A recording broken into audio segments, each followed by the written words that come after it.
সুধী দর্শক, আসসালামু আলাইকুম। আমন্ত্রণ জানাচ্ছি চ্যানেল এস সংলাপ অনুষ্ঠানে। 2026-এর 12 ফেব্রুয়ারি নির্ধারিত সময়ে দেশে জাতীয় নির্বাচন হবে, এই বিষয়ে পুনরায় অঙ্গীকার পুনর্ব্যক্ত করেছেন প্রধান উপদেষ্টা ডক্টর মোহাম্মদ ইউনূস। অন্তর্বর্তী সরকার যে কোনো পরিস্থিতি মোকাবেলায় সম্পূর্ণ প্রস্তুত বলে জানান তিনি। সোমবার দক্ষিণ ও মধ্য এশিয়া বিষয়ক যুক্তরাষ্ট্রের বিশেষ দূত সার্জিও গোরের সঙ্গে ফোন আলাপে প্রধান উপদেষ্টা এসব কথা বলেন। এদিকে আজ প্রধান নির্বাচন কমিশনার এম নাসির উদ্দিন বলেছেন, অতীতে নির্বাচন কমিশন নির্বাচন ব্যবস্থাকে ধ্বংস করেছে, এই অপবাদ ঘোচাতে চান তিনি বা নির্বাচন কমিশন। সিসি বলেন, সঠিকভাবে দায়িত্ব পালনে ব্যর্থ হলে ভবিষ্যৎ প্রজন্মকে জবাব দেওয়া যাবে না। নির্বাচন সুষ্ঠু গ্রহণযোগ্য করতে না পারার ব্যর্থতা নিতে চান না তিনি। দৃঢ় কণ্ঠে বলেন, ব্যর্থ হওয়ার সুযোগ নেই, ব্যর্থ হওয়াও যাবে না। অতীতের অপবাদ ঘোচাতে চায় নির্বাচন কমিশন, এই লক্ষ্য নিয়ে তিনি কাজ করছেন এবং আজকে ডিসিএসপিদের তিনি কঠোর হওয়ার জন্য নির্দেশও দিয়েছেন। দর্শক, তাই আমরা আজকের আলোচনার বিষয় নির্ধারণ করেছি, যেহেতু নির্বাচনী ট্রেন গতকালকে ভোটের গাড়ির যাত্রা শুরু করেছেন প্রধান উপদেষ্টা উদ্বোধন করে, সেক্ষেত্রে নির্বাচনী ভোটের গাড়িতে প্রত্যেকটা রাজনৈতিক দল তাদের যাত্রী হিসেবে উঠে গেছেন। সেই সুবাদে আজকে আমরা নির্বাচন কমিশন, নির্বাচন, এইসব বিষয় নিয়ে আলোচনা করতে চাই। তাই আমরা আজকে আলোচনার বিষয় নির্ধারণ করেছি, অতীতের অপবাদ ঘোচাতে চাই ইসি। এই বিষয়টি নিয়ে আলোচনা হবে সমস্যা বিষয় নিয়ে আলোচনা করবার জন্য স্টুডিওতে উপস্থিত আছেন আমার বাঁয়ে আছেন রওশন আলী, আইনজীবী, বাংলাদেশ সুপ্রিম কোর্ট ফৌজদারি ও মানি লন্ডারিং বিশেষজ্ঞ। রওশন আলী, আপনাকে অসংখ্য ধন্যবাদ আমাদের সময় দেওয়ার জন্য। আমার ডানে আছেন, তাহলে ডানে যিনি অতিথি আছেন তাকে প্রথমে একটু অভিনন্দন জানাতে চাই। তিনি রিপোর্টার্স এগেইনস্ট করাপশন, এই র্যাকের একেবারে সদ্য নবনির্বাচিত সভাপতি হয়েছেন আমাদের শাফি উদ্দিন আহমদ। তাকে প্রথমে অভিনন্দন, সে সাথে দ্বিতীয় অভিনন্দন যে আজকে আমাদেরকে সময় দিচ্ছেন অতিথি হিসাবে। শাফি উদ্দিন আহমেদ, আপনাকে অসংখ্য ধন্যবাদ সময় দেওয়ার জন্য। দর্শক, পুরো অনুষ্ঠান জুড়ে আপনাদের সাথে আছি আমি জয়নুল আবেদিন। বলছিলাম, আজকের যে বিষয়, অতীতের অপবাদ ঘোচাতে চাই ইসি, যেহেতু শাফি উদ্দিন আহমেদ আছেন, তিনি একজন সাংবাদিক, দীর্ঘদিন সাংবাদিকতা করে আসছেন, বিভিন্ন নির্বাচন কভার করেছেন, ইন্টারন্যাশনাল অনেক অনুষ্ঠান কভার করে এসেছেন। সম্প্রতি তিনি ব্রাজিলে COP30 বা যে সম্মেলনটা গেল, সেই সম্মেলন কভার করে এসেছেন ব্রাজিল থেকে সম্প্রতি। সেই হিসেবে শাফিউদ্দিন আহমেদের কাছে একটু যেতে চাই যে এই বিষয়টা নিয়ে, যে নির্বাচন নিয়ে আজকে যে প্রধান নির্বাচন কমিশনার তিনি বলেছেন, আইনের শাসন নিশ্চিত হলে সুষ্ঠু নির্বাচন সম্ভব বলে জানিয়েছেন প্রধান নির্বাচন কমিশনার এম নাসির উদ্দিন। তিনি বলেন, ইসি নির্বাচন ব্যবস্থাকে, ইসি বলতে অতীতের ইসি, নির্বাচন ব্যবস্থাকে ধ্বংস করেছে, এই অপবাদ এই নির্বাচন কমিশন ঘোচাতে চায়। আজকে ত্রয়োদশ সংসদ নির্বাচন ও গণভোট উপলক্ষে রিটার্নিং অফিসার, মাঠ প্রশাসনের কর্মকর্তাদের সাথে ইসির বৈঠকে এসব কথা বলেন তিনি বলেন, সঠিকভাবে দায়িত্ব পালনে ব্যর্থ হলে ভবিষ্যৎ প্রজন্মকে জবাব দিতে পারবেন না, এখানে ব্যর্থ হওয়ার সুযোগ নেই। আপনার কি মনে হয়, অতীতে আমরা যে কয়েকটা নির্বাচন দেখেছি সেখানে তিনি নিজে স্বীকার করছেন নির্বাচন ব্যবস্থাকে ধ্বংস করেছে, তিনি অতীতের অপবাদগুলোকে ঘুচাতে চাই, এখন যে নির্বাচনী পরিবেশ বা সামনে যে নির্বাচনী সময় আসছেন, কি মনে হয় আসলে এই অপবাদ ঘুচানো কতটা সম্ভব হবে? ধন্যবাদ আপনাকে, চ্যানেল এসকেও অসংখ্য ধন্যবাদ। পাশাপাশি চ্যানেল এসের দর্শক শ্রোতা যারা আমাকে দেখছেন সবাইকে অভিবাদন জানাচ্ছি। আমি আপনার এই কথা শুরু করতে চাই প্রথমে একটা জায়গা থেকে, অপবাদ গোছানো এবং অতীতের যেই নির্বাচন কমিশন নিয়ে যে দুর্নামগুলো আছে সেই দুর্নাম থেকে বের হয়ে আসার এই ক্ষেত্রে বর্তমান প্রধান নির্বাচন কমিশনার নাসির উদ্দিন সাহেব মানদণ্ড কি নির্ধারণ করেছেন, এই বিষয়ে একজন গণমাধ্যম কর্মী হিসাবে আমার কাছে কিন্তু এখন পর্যন্ত কোনো স্পষ্ট কোনো উত্তর নাই। আমি এখনো জানি না এর আসলে মূল প্যারামিটারটা কি। উনি সফলতা বলতে কোন বিষয়টাকে একটা মূল জায়গায় কি পয়েন্টে রেখে উনি উনার ছকটা সাজিয়েছেন। আমরা নির্বাচনকালীন সফলতা বলতে বুঝি নির্বাচন কমিশনের সফলতা অবাধ, সুষ্ঠু, নিরপেক্ষ একটা নির্বাচন, গণতান্ত্রিক অগ্রযাত্রার পথে যাতে সবার অংশগ্রহণমূলক একটি নির্বাচন হয়, সেই সাথে আইন শৃঙ্খলা পরিস্থিতি যেটা নির্বাচন পূর্ববর্তী, নির্বাচনকালীন এবং নির্বাচন পরবর্তী, যে তিনটা ধাপের ভিতরে সাধারণ মানুষ হিসাবে নির্বাচনের পূর্ববর্তী যে ধাপে আইন শৃঙ্খলা পরিস্থিতি যেরকম থাকার কথা, সেই আইন শৃঙ্খলা পরিস্থিতির সেই জায়গাটিতে আমরা আছি কিনা, এটা কিন্তু একটা মোটা দাগের প্রশ্ন। বারবার এটা সাধারণ মানুষের মনেও প্রশ্ন, আমরা যখন মাঠে কাজ করতে যাই আমাদের কাছেও সেই প্রশ্নটা আসে। আপনারা কি দেখছেন আইন শৃঙ্খলা পরিস্থিতি কি দেখছেন সেই আলোকে ধরেন সম্প্রতি এটা মনে হয় 15 ডিসেম্বরের কথা, হ্যাঁ 15 ডিসেম্বরেই সকালে প্রধান নির্বাচন কমিশনার একটা মন্তব্য করলেন ওসমান হাদি গুলিবিদ্ধ হওয়ার বিষয়টি নিয়ে। ওনার কাছে সেটি এটা বিচ্ছিন্ন ঘটনা, এটা বিচ্ছিন্ন ঘটনা, নির্বাচন আসলে এরকম ঘটনা ঘটে। ওসমান হাদি আহত হওয়ার বিষয়টা যে বিচ্ছিন্ন ঘটনা না, সেটা কিন্তু এই দেশের জনগণ প্রমাণ করে দিয়েছে ওসমান হাদির জানাজার নামাজে। জানাজার নামাজের দৃশ্যগুলা যদি দেখেন, সেইখানে লাখে লাখে কাতারে কাতারে মানুষ। তার মানে ওসমান হাদি এই নির্বাচনে কোনোভাবেই অপ্রাসঙ্গিক না। উনি নির্বাচন, গণতন্ত্র, আগামীর বাংলাদেশ, সংস্কার সবকিছুতেই প্রাসঙ্গিক ওসমান হাদি। এই অবস্থায় দাঁড়িয়ে যখন প্রধান নির্বাচন কমিশনার বলেন যে এগুলো বিচ্ছিন্ন ঘটনা, তখন ওই মানদণ্ডটা না ঠিক করতে আমি নিজেও একবার ধাক্কা খাই। আমরা বিগত আওয়ামী লীগ সরকারের সময়ে দুইজন স্বরাষ্ট্রমন্ত্রীর কথা একদম আপনারও মনে আছে, অ্যাডভোকেট সাহারা খাতুন ছিলেন, আরেকজন আলমগীর সাহেব ছিলেন। এই দুইজন দেশে যত বড় ঘটনাই ঘটে যাক, ওনাদের একটা মুখস্থ বক্তব্য ছিল এটা বিচ্ছিন্ন ঘটনা, এতে দেশের আইন শৃঙ্খলা পরিস্থিতির উপর তেমন কোনো প্রভাব পড়বে না। প্রধান নির্বাচন কমিশনের ওই কথাটা এমনই মনে হলো, যদিও ওই দিন রাতে আবার নির্বাচন কমিশন সচিবালয় থেকে জনসংযোগ বিভাগ থেকে একটি সংবাদ বিজ্ঞপ্তি পাঠানো হয়েছে সব গণমাধ্যমগুলোতে, যেখানে বলা হয়েছে উনি নির্বাচনের প্রতি নির্বাচন কমিশনার কতটুকু সিরিয়াস এবং কমিশন কতটুকু সিরিয়াস, এবং এইসব ঘটনায় যাতে কোনো হুমকি নেই আগামী নির্বাচন বাধাগ্রস্ত করতে পারবে না, এই মেসেজটা উনি পরিষ্কার করার জন্য নাকি এই উদাহরণটা দিয়েছিলেন। সর্বোপরি যে কথাটা হচ্ছে, ভোট সুষ্ঠু ভোটের আয়োজন করেন, জাল ভোট হচ্ছে না, কেন্দ্র দখল হচ্ছে না, এটা ঠিক আছে, এটা একটা মানদণ্ড। কিন্তু যারা ভোট দিতে যাবে, ভোটটা দিবে কারা? আপনার আমার মতো সাধারণ জনগণ। এই অবস্থায় দাঁড়িয়ে আইন শৃঙ্খলা পরিস্থিতির একটি সর্বোচ্চ দৃষ্টান্ত স্থাপন করা দরকার নির্বাচন কমিশনের। আপনার মনে আছে 5 আগস্টের পরবর্তী পরিস্থিতিতে কি পরিমাণ শীর্ষ সন্ত্রাসী, কি পরিমাণ সিরিয়াল কিলাররা জামিনে বের হয়ে চলে এসেছে। কে কার জামিন করিয়েছে ভাই, এটার কোনো মানে আগামাথা নাই। এক কথায় এখানে একজন বিজ্ঞ আইনজীবী আছেন আজকে আলোচনায়, হয়তো উনি উনার প্রসঙ্গে এসে এটা বলবেন। এই যে এত শীর্ষ সন্ত্রাসীদের জামিন, আপনি নির্বাচনের আগে এই সন্ত্রাসীদের কি আবার আইনের আওতায় নিয়ে আসতে পেরেছেন? এটা একটা প্রশ্ন। দ্বিতীয় আরেকটা প্রশ্ন ঘুরপাক খাচ্ছে, নির্বাচনের তফসিল ঘোষণার ঠিক পরের দিনের ঘটনা ওসমান হাদির উপর হামলা। যে শুটার ফয়সাল করিম মাসুদ, সে খুব মানে সুন্দরভাবে কোনো বাধা মুক্তভাবে সে দেশ ছেড়ে চলে গেল। রাষ্ট্র সেটা স্বীকার করছে, ফয়সাল এখন দেশে নাই, শুটার ফয়সাল ভারতে চলে গেছে, যে কোনো এক দেশ চলে গেছে, বৈধ পথে গেছে কিনা, বৈধ পথে যাক অবৈধ পথে যাক, সে কিভাবে এই এক্সিটটা পায়? তার মানে নির্বাচনকালীন যে কোনো সহিংসতা ঘটিয়ে, আমি আবারও বলছি, ওসমান হাদির ঘটনাটা অপ্রাসঙ্গিক না, এইটাকে কোনোভাবেই বিচ্ছিন্ন ঘটনা বলা যাবে না। কোন প্রাণের ঘটনাই তো অবশ্যই প্রাসঙ্গিক, কিন্তু সেই জায়গায় একটা শুটার এত বড় ঘটনা ঘটিয়ে সারা দেশের যখন চোখ এই ঘটনার উপর, তখন একটা শুটার নির্বিঘ্নে পালিয়ে যায়। ওই জায়গাটাতে দাঁড়িয়ে আপনি অবাধ, সুষ্ঠু, নিরপেক্ষ নির্বাচন, প্রভাবমুক্ত নির্বাচন, এইগুলার ক্ষেত্রে আপনি কতটুকু আস্থা রাখতে জনগণকে বলেন, এটার মানদণ্ডটা কি আসলে আমার এখনো জানেন। ধন্যবাদ আপনাকে, অসংখ্য ধন্যবাদ। শফিউদ্দিন রওশন আলী, আইনজীবী, সুপ্রিম কোর্ট, বাংলাদেশ। আপনার কাছে প্রশ্ন, যে একটু করে শফিউদ্দিন আহমেদ বলেছেন, আসলে নির্বাচনের আগে আগে বা যারা লক্ষ কোটি খুন করে, গুলি করে, ডাকাতি করে জেলে ঢুকছেন, এবং সেই আসামিদের একেবারে চিহ্নিত আসামিরা তারা একেবারে অল্প দিনের মধ্যে মুক্তি পেয়ে জামিন পেয়ে যাচ্ছেন। এই জামিন নেওয়ার ক্ষেত্রে তো আইনজীবীরাই প্রথম কাজগুলো করে থাকে। যদি বলি যে হাদির হত্যাকারী যে ফয়সাল করিম মাসুদ, কে অল্প কয়েকদিনের মধ্যে তিনি জামিনে বের হয়ে এই সব ঘটনাগুলো ঘটালো।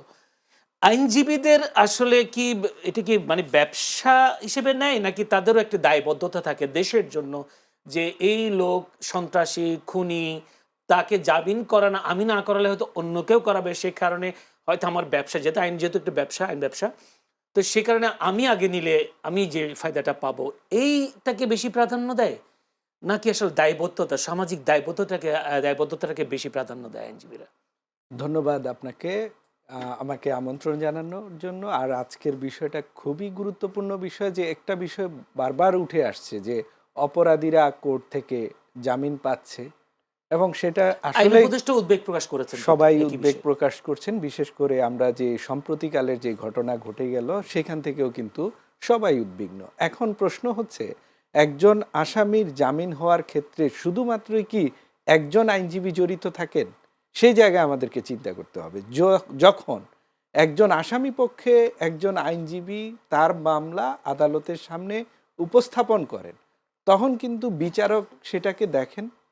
পাশাপাশি রাষ্ট্রপক্ষে নিয়োজিত আইনজীবী যারা রয়েছেন, প্রসিকিউশন পক্ষ রয়েছেন, তারাও কিন্তু বিরোধিতা করেন।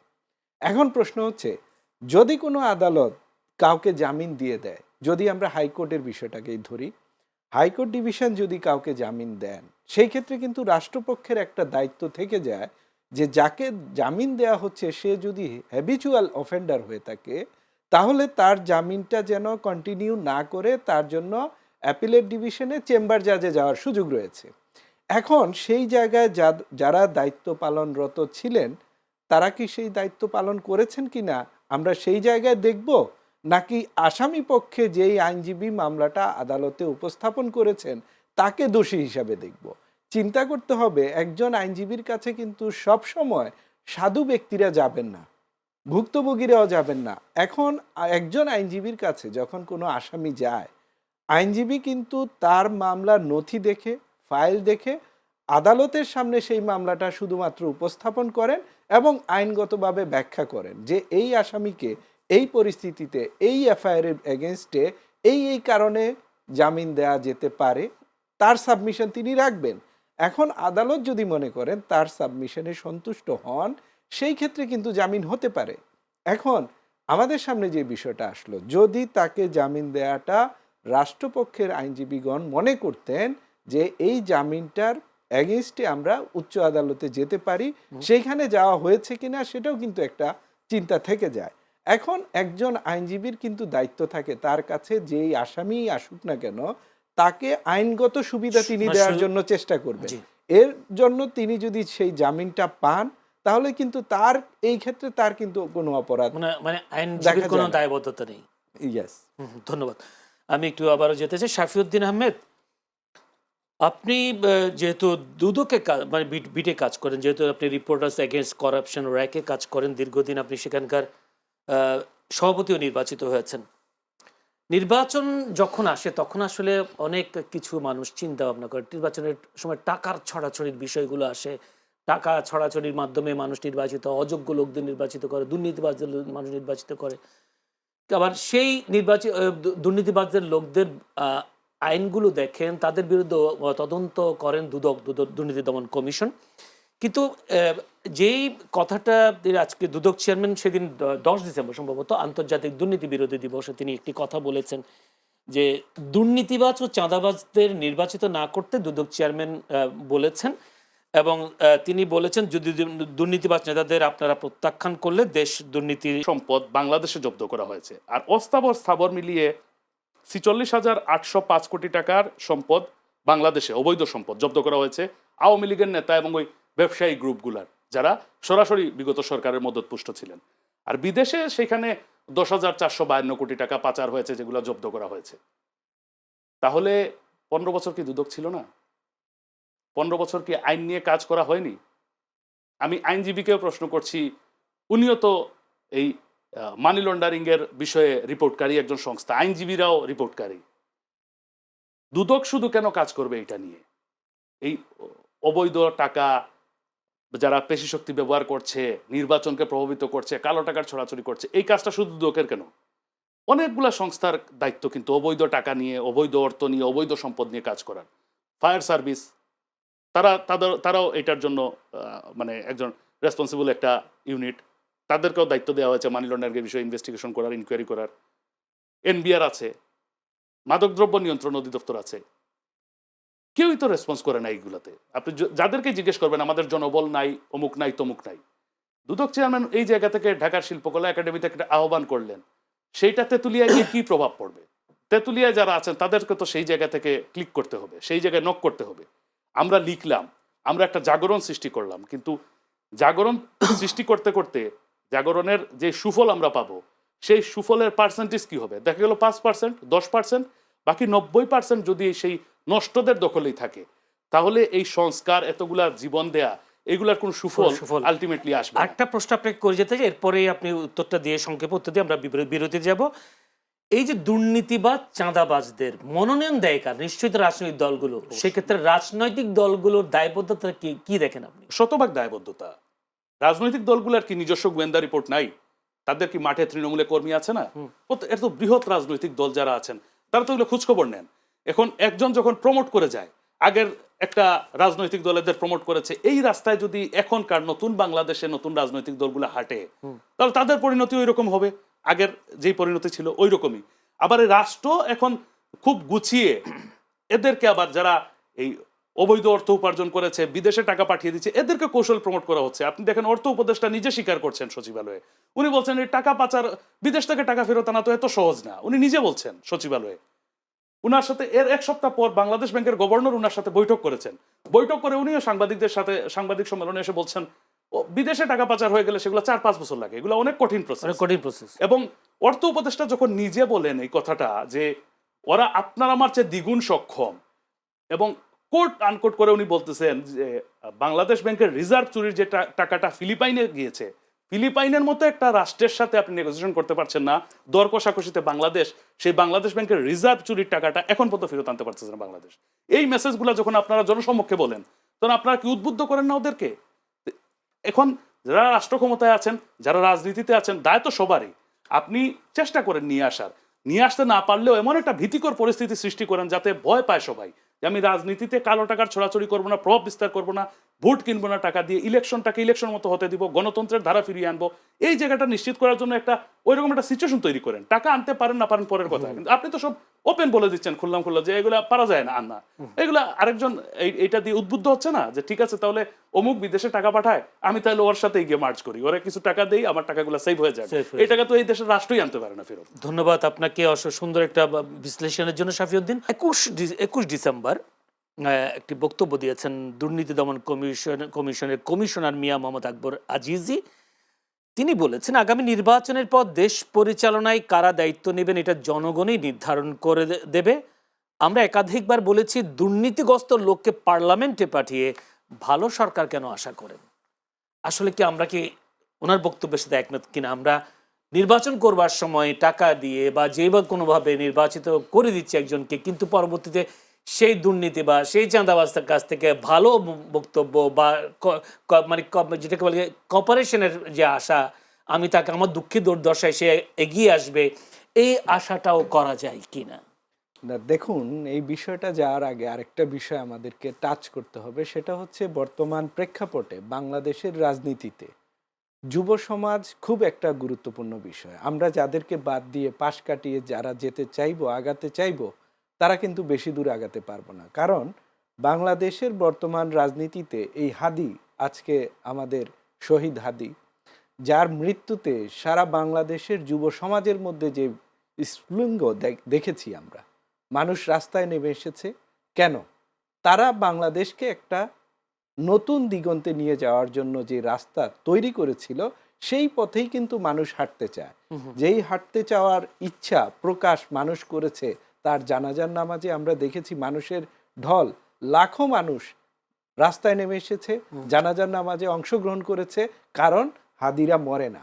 এখন আমরা যদি তাদেরকে পাশ কাটিয়ে শুধুমাত্র রাজনীতির জন্য রাজনীতি করার চেষ্টা করি, তাহলে কিন্তু এই বাণী বাক্য আমরা যা শুনি আমাদের সিনিয়র সিটিজেনদের কাছ থেকে, যারা দেশকে রাস্তা দেখানোর কথা ছিল, তাদের এই কথা শুধু বাণীতেই থেকে যাবে, বাস্তবায়ন হবে না।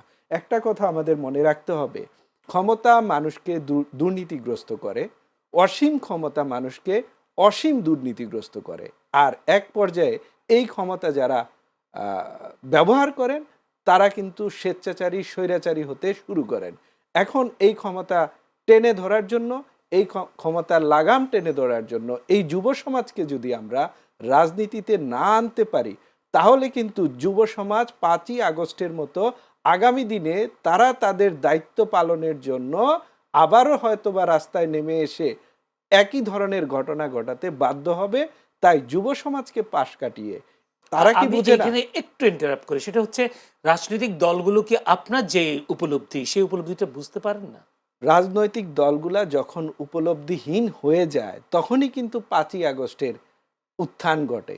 আবারও যদি কোনো রাজনৈতিক সংগঠন এই জায়গায় ভুল করে যে যুব সমাজকে পাশ কাটিয়ে, তারা কি কিছুই বোঝে না? যুব সমাজ কি বুঝে না যেই ফ্যাসিস্ট সরকারকে কোনো রাজনৈতিক দল হেলাতে পারেনি, কথা বলতে পারেনি, সেই জায়গায় যুব সমাজই কিন্তু রাস্তায় নেমে এসে তাদেরকে মোকাবেলা করে আজকের এই রাস্তা তৈরি করে দিয়েছে। যদি তাদেরকে তাদের এই রাস্তায় হাঁটতে দেওয়া না হয়, যুব সমাজের দেখিয়ে দেওয়া রাস্তায় যদি হাঁটতে দেওয়া না হয়, তাহলে কিন্তু সেই রাস্তা থেকেই যেই রাজনৈতিক দলই আসুক না কেন তারা বিচ্ছিন্ন হয়ে যাবে, যুব সমাজ থেকে এক পর্যায়ে তারা বিচ্ছিন্ন হতে বাধ্য হবে। তাই এই যুব সমাজকে এখন আর মিসগাইড করা যাবে না, আগের মতো চোখে চোখ রেখে মিথ্যা কথা বলা যাবে না। আমরা এখনো দেখি অনেকেই বিভিন্ন টক শোতে আমরা দেখে থাকি চোখের পলকে চোখের সাথে চোখ রেখে মিথ্যা উপস্থাপন করছেন, যার প্রতিফলন আমরা দেখতে পারি। আপনি যদি ফেসবুকে, ইউটিউবে সেই কমেন্টসগুলো আমরা দেখি, তখন কিন্তু ঠিকই জনগণ তাকে চিনে নিচ্ছে, জনগণ তাকে বুঝে নিচ্ছে। অতএব এখন থেকে যদি যারা রাজনীতি করছেন তারা যদি সঠিক রাস্তায় না নেমে আসেন, তখন কিন্তু আগামী দিনে তাদের জন্য ভবিষ্যৎ আশা করছি ভালো কিছু হবে না। ধন্যবাদ আপনাকে। রওশন আলী শফিউদ্দিন আহমদ, আজকে গুলশানের কার্যালয়ে বিএনপির চেয়ারপারসনের গুলশানের কার্যালয়ে মির্জা ফখরুল ইসলাম আলমগীর বিএনপির মহাসচিব একটি ওলামায়ে দল অর্থাৎ যেটা জমিয়তুল ওলামা, তাদেরকে 4টা আসন তারা ছেড়ে দিয়েছেন এবং তিনি সেখানে বলেছেন যে এই যে যেই আসনে তাদেরকে দেওয়া হয়েছে তা সম্ভবত তারা খেজুর গাছ মার্কায় প্রতীকে তারা দাঁড়াবেন। এইসব আসনগুলোতে বিএনপির পক্ষ থেকে কোনো স্বতন্ত্র প্রার্থী দাঁড়াতে পারবে না, দাঁড়ালে তাদের বিরুদ্ধে ব্যবস্থা নেবে। কিন্তু এরই মধ্যে আমরা শুনতে পেলাম রুমিন ফারহানা, অর্থাৎ যিনি আগের বিএনপির সমর্থিত সাংসদ ছিলেন, তিনি শরিকদের সঙ্গে আসন ভাবে করাই ব্রাহ্মণবাড়িয়া 2 আসন থেকে বিএনপির টিকিট পাচ্ছেন না। দলটির আন্তর্জাতিক বিষয়ক সহ সম্পাদক রুমিন ফারহানা তিনি বলেছেন এই ব্রাহ্মণবাড়িয়া 2 আসন থেকে তিনি নির্বাচন করবেন। এখন আমার প্রশ্ন হলো, তিনি যদি নির্বাচন করে, প্রথমে হচ্ছে দলের সিদ্ধান্ত তিনি ভায়োলেট করে তিনি নির্বাচনে দাঁড়ালে যদি হয়তো দল কোনো ব্যবস্থা নেবেন বা দল থেকে বহিষ্কার করবেন, কিন্তু আমরা অতীতে দেখেছি আওয়ামী লীগের সময় এরকম বহিষ্কার করেছে, নির্বাচনে জিতে আসলে তাকে আবার দলে তিনি ফিরিয়ে নিয়েছেন, সাধুবাদ জানিয়েছেন, শুভেচ্ছা জানিয়েছেন। বিএনপিও কি সে একই পথে হাঁটছে কিনা? মাঝখানের কথা থেকে উত্তর দিয়ে আপনাকে আমি প্রথম চেষ্টা করি আর কি। আওয়ামী লীগের নির্বাচনকে কোনো নির্বাচনের জন্য স্ট্যান্ডার্ড হিসেবে ধরা যাবে না। আওয়ামী লীগের নির্বাচন একটা হাস্যকর বিষয় ছিল, এগুলো আমি ডামি ইলেকশন, এগুলো মানে যাকে বহিষ্কার করছে সেও তার, যার বিরুদ্ধে সে দাঁড়িয়েছে সেও তার। এগুলার আওয়ামী লীগের নির্বাচনগুলোকে স্ট্যান্ডার্ড হিসেবে ধরা যাবে না, যেই কারণে এই পতন, এই শেষ পরিণতিটা আওয়ামী লীগের। গণতন্ত্রের ধারে কাছেও যেই দল ছিল না তাদের নির্বাচনকে আপনি খুব একটা স্ট্যান্ডার্ড হিসেবে ধরতে পারেন না। তবে ভোটের জোট যে কারোর সাথে হবে, যখন যে কোনো পর্যায়ে এটা হতে পারে। বিএনপি আজকে জমিয়তের সাথে একটা জোটবদ্ধ হয়ে ওনাদেরকে 4টা আসন ছেড়ে দেওয়ার যে ঘোষণাটা দিয়েছে, বিএনপির সেখানে কোনো রাজনৈতিক সমীকরণ আছে? যেহেতু মানে ধর্মীয় একটি রাজনৈতিক বৃহৎ প্ল্যাটফর্ম জামায়াতে ইসলামী, তারা বিএনপির সাথে জোট না বরং মুখোমুখি অবস্থায় ভোটের মাঠে তারাও তাদের প্রার্থী নিয়ে বেশ শক্তি প্রদর্শনের, ভোটের মাঠে তাদের সক্ষমতা শক্তি এগুলো প্রদর্শন করার চেষ্টা করছে। বিএনপি সেগুলো ডিফেন্ড করছে, আবার কোথাও কোথাও তারাও তাদের শক্তি আরো বৃহৎ আকারে প্রদর্শন করার চেষ্টা করছে।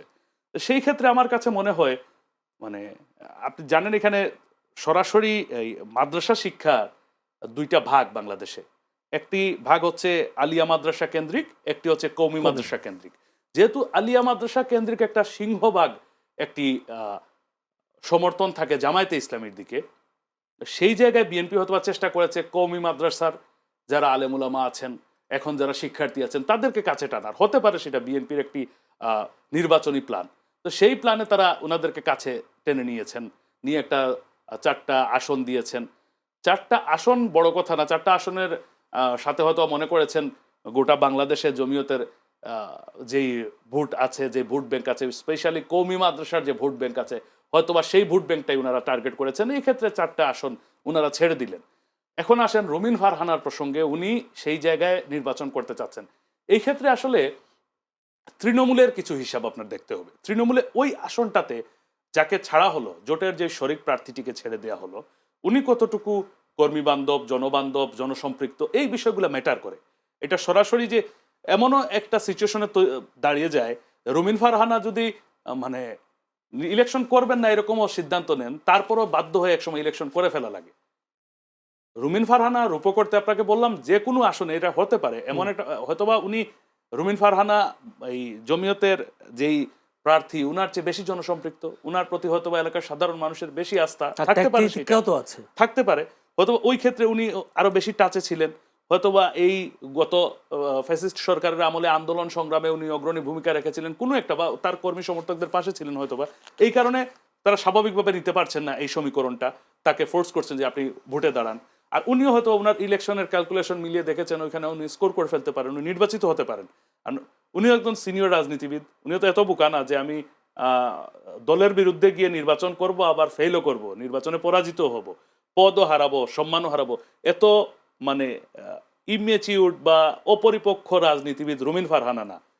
উনি ওনার সেই এলাকার আসনের সাথে এলাকাবাসীর সাথে কথাবার্তা বলে কোন একটা সমীকরণে হয়তোবা উনি সেটা পজিটিভলি দেখছেন, ওনার ইলেকশন করা উচিত, উনি সেটা করছেন। আচ্ছা, ধন্যবাদ।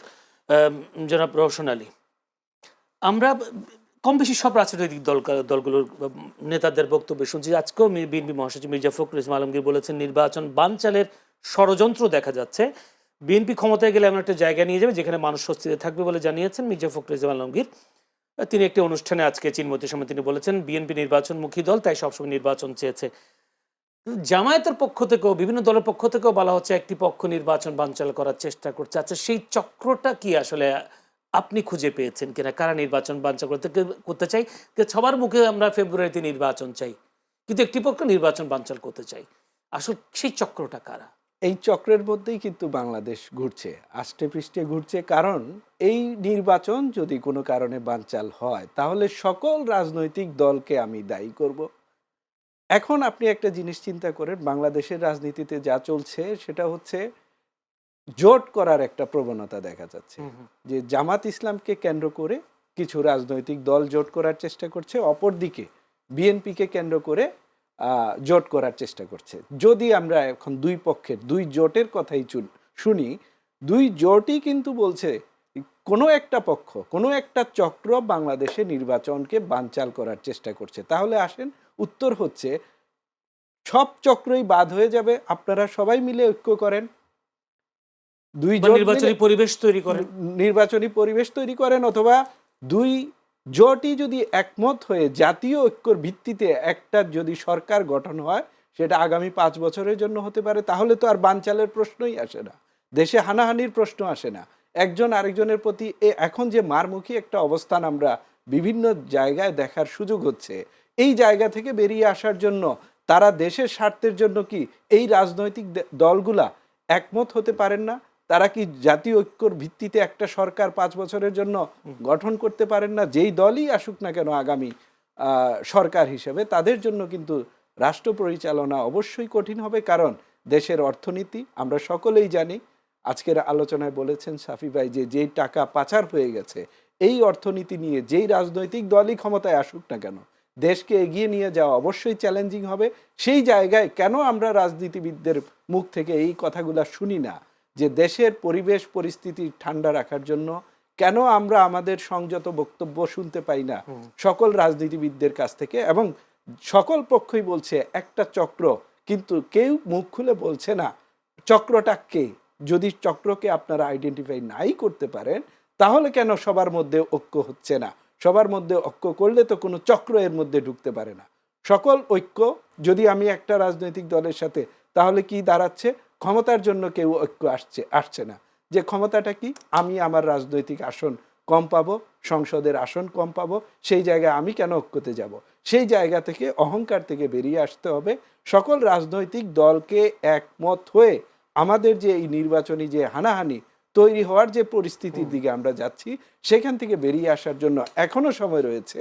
সকল রাজনৈতিক দলকে এই জায়গায় ঐক্যমত্যে পৌঁছাতে হবে যে সুষ্ঠু নির্বাচন হওয়ার ক্ষেত্রে তাদের চলনে বলনে কথনে সকল জায়গায় তাদেরকে সংযত হয়ে সঠিক প্রার্থী যার যার জায়গা থেকে নির্বাচন করার জন্য সঠিক প্রার্থীকে মনোনয়ন দেওয়ার মধ্য দিয়ে কিন্তু এই নির্বাচনে সবাইকে এগিয়ে আসতে হবে। ধন্যবাদ। শাফিউদ্দিন আহমেদ, সম্প্রতি অর্থাৎ 21 ডিসেম্বর আমি একটি বিএনপির একটি ছিল, মিটিং ছিল, সেটা হচ্ছে বিএনপির ভারপ্রাপ্ত চেয়ারম্যান তারেক রহমানের দেশের স্বদেশ প্রত্যাবর্তন উপলক্ষে দেশের গণমাধ্যম ব্যক্তিত্ব এবং সেই সাথে বিভিন্ন পত্রিকা টেলিভিশনের সম্পাদকদের সাথে একটা বৈঠক হয়েছে। সেখানে একটি কথা বারবার যারা সম্পাদকের যারা একেবারে যারা বলে শীর্ষ অবস্থানে আছেন তাদের একটা বক্তব্য আমার মনে হয়েছে। তারা বলছেন বাংলাদেশ এখন নেতৃত্ব শূন্যে ভুগছে। তারা বলছেন যে নেতৃত্ব শূন্য থেকে বা এই ফেরাতেন পারে একজন তিনি হচ্ছেন বিএনপি ভারপ্রাপ্ত চেয়ারম্যান তারেক রহমান। তিনি দেশে ফিরলে হয়তো দেশ যে নেতৃত্ব শূন্যে ভুগছেন সেটা পূরণ হওয়ার একটা সম্ভাবনা খুব বেশি দেখা যাচ্ছে। তারা পাশাপাশি এটাও বলেছেন যে আগামীতে তারেক রহমানের নেতৃত্বে বাংলাদেশ একটা কঠিন সময় পার করবে। আপনি কি মনে করেন আসলে? ধন্যবাদ। এটা এই প্রসঙ্গ নিয়ে আর একটু আগে আপনার সাথে কথা বলি আমি। সম্প্রতি প্রথম আলো এবং ডেইলি স্টারে এই দুইটা পত্রিকায় তাদের কার্যালয়ে যে হামলাটা হলো, গণমাধ্যম কর্মী হিসাবে আমি এটার নিন্দা জানাচ্ছি। এটা বর্বরোচিত হামলা। এই যে মব ভায়োলেন্স, তারপর রওশন ভাই যে কথাটা বললেন, এখনো অনৈক্যের সুর, এখনো দোষারোপের রাজনীতি, এখনো কোনো একটা টেবিলে বসে একমতে না পৌঁছানো, সেই জিনিসগুলা সমন্বয় করার জন্য মাঝখানে তো একজন কোঅর্ডিনেটর দরকার, যার কথাটা সবাই শুনবে। বাংলাদেশের এই ক্রান্তিলগ্নে রাজনৈতিক মুরব্বী হিসেবে ছিলেন বেগম খালেদা জিয়া, যিনি একটা কথা বললে আমার মনে হয় যেই রাজনৈতিক দলই থাকুক, তো সেই এনসিপি হোক, জামায়াতে ইসলামী হোক, আর বিএনপি তো উনার নিজের দল, সবাই এটা নতুন যারা রাজনীতিতে এসেছেন, যেসব রাজনৈতিক দল গঠিত হয়েছে, উনি একটা কথা বললে হয়তো সেটাতে সবাই রেসপন্স করতেন, একটা জায়গায় এসে পৌঁছাতেন। বর্তমান অন্তর্বর্তীকালীন সরকারের প্রধান উপদেষ্টা উনিও ব্যক্তিগতভাবে যথেষ্ট শ্রদ্ধা করেন বেগম খালেদা জিয়াকে। তো উনি হঠাৎ করে গুরুতর অসুস্থ হয়ে হাসপাতালে আছেন চিকিৎসাধীন। সেই জায়গায় একটা বিশাল শূন্যতা তৈরি হয়ে গেছে। উনি যতদিন না সুস্থ হয়ে আবারও রাজনীতির মাঠে কিংবা এইরকম একটা টেবিলে এসে সবাইকে নিয়ে এক টেবিলে বসে আলোচনা করতে না পারেন, ততদিন পর্যন্ত একটা শূন্যতা। অনেকে মনে করেন শহীদ প্রেসিডেন্ট জিয়াউর রহমান কিংবা বেগম খালেদা জিয়ার উত্তরসূরি হিসেবে তারেক রহমানের ভিতরে সেই গুণটা আছে, উনি হয়তোবা রাজনীতিকে আবারও একটা টেবিলে নিয়ে আসতে পারেন। এই দোষারোপের রাজনীতি থেকে বের হয়ে উনার সম্প্রতি এই 5 আগস্টের পর থেকে যেই কথাবার্তাগুলো, বক্তব্যগুলো আমরা ভিডিও কনফারেন্সে শুনেছি, প্রত্যেকটা কথাই দেখবেন আপনি উনার ঐক্যের ডাক ছিল। কোথাও যেন বাড়াবাড়ি না হয়, উনার দলের নেতা কর্মীরা যাতে কোনো বিষয় নিয়ে বাড়াবাড়ি না করেন, কোনো কর্মকাণ্ড যেন নেগেটিভ কোনো এফেক্ট না পড়ে জনগণের উপর, এইগুলা নিয়ে উনার কঠিন বার্তা ছিল সব সময়। সেই জায়গা থেকে একটা আশা জায়গা নিয়ে বিষয় হচ্ছে যে তারেক রহমান যদি সঠিক সময়ে এসে সঠিকভাবে যদি এই রোলটা প্লে করতে পারেন, হয়তোবা দোষারোপের রাজনীতি থেকে বের হয়ে আবারও আমরা সেই জুলাই মাসের সেই ইস্পাত কঠিন ঐক্যের দিকে আবারও হয়তোবা যেতে পারবো। এই দোষারোপের রাজনীতি একটি পক্ষ বানচাল করার চেষ্টা করছে, সেই পক্ষ কারা হয়তোবা সেইটাও সামনে আসবে। সেই পক্ষকে অপর সব পক্ষ মিলে তাকে বয়কট করে রাজনীতির একটা সুষ্ঠু লেভেল প্লেইং ফিল্ড তৈরি হবে, দেশটা আবার গণতন্ত্রের দিকে যাবে। ধন্যবাদ। আমি একটু আবার রওশন আলীর কাছে একটু যেতে চাই। রওশন আলী, আপনিও কি মনে করেন কিনা আসলে তারেক রহমান অর্থাৎ বিএনপির ভারপ্রাপ্ত চেয়ারম্যান তারেক রহমান দেশে ফিরছেন 25 ডিসেম্বর, ওখানে একটা কথা বেশ উঠে এসেছেন, তারেক রহমান দেশে ফিরতে দেরি করে ফেলেছেন। এটা প্রথম আলোর সম্পাদক মতিউর রহমান বলেছেন। তিনি যদি আরো একটু আগে আসতে পারতেন তাহলে তার দলকে গোছাতে পারতেন, দেশের জন্য একটা তার অবদান তিনি রাখতে পারতেন। তিনি দেরি করে ফেলেছেন। এখন তিনি ফিরছেন 25 ডিসেম্বর। কি মনে হয় আসলে এই ফেরার মধ্যেও কি, যেটা স্বামী ভাই বলছেন, দল গোছানো পাশাপাশি সব দলের মধ্যে যে একটা ঐক্য তৈরি করে সামনের দিকে নির্বাচনকে এগিয়ে নিয়ে যাওয়া কতটুকু সম্ভব হবে মনে হয়?